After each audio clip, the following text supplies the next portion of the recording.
ગોધરાનું સત્ય એટલે the Sabarmati report આ movie હાલ અત્યારે ખૂબ ચર્ચામાં છે. અલગ અલગ જગ્યા પર લોકો આ મૂવી જોવા જતા હોય છે.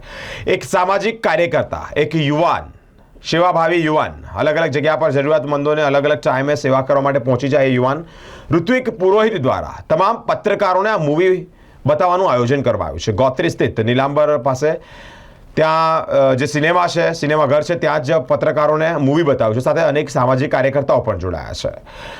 ગોધરા હત્યાકાંડમાં શું સત્ય છે, શું સત્ય નથી, તે જ આ મૂવીમાં ઉલ્લેખ કરવામાં આવ્યો છે. તમામ લોકો જોવા જવું જોઈએ તેમ વડાપ્રધાન પણ આહવાન કરી રહ્યા હોય તેવામાં ઋત્વિક પુરોહિત દ્વારા તમામ પત્રકારોને આ મૂવી બતાવવાનું આયોજન કરવામાં આવ્યું છે. આજે અમે સાબરમતી મૂવીનું સ્ક્રીનિંગ રાખ્યું છે વડોદરા ખાતે.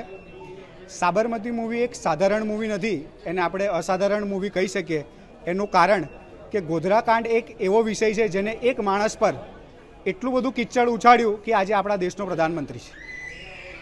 69 લોકોની એક જ ભૂલ કે અયોધ્યા રામ ભગવાનની દર્શન કરવા ગયા હતા અને પરત ફરતા હતા તે સમયે ટ્રેનને સળગાવવામાં આવી અને મીડિયા જગતમાં ખોટી વાતો ફેલાવીને કે આ એક એક્સિડન્ટ છે, આ છે, તે છે.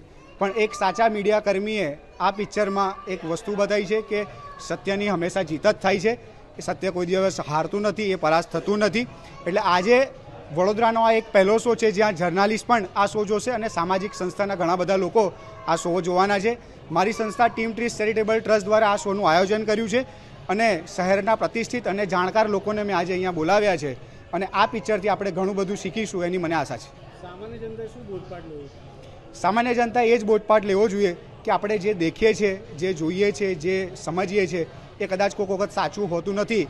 આપણે કોઈ વસ્તુને અનુભવીશું તો જ આપણને ખબર પડશે કે શું સાચું છે ને શું ખોટું.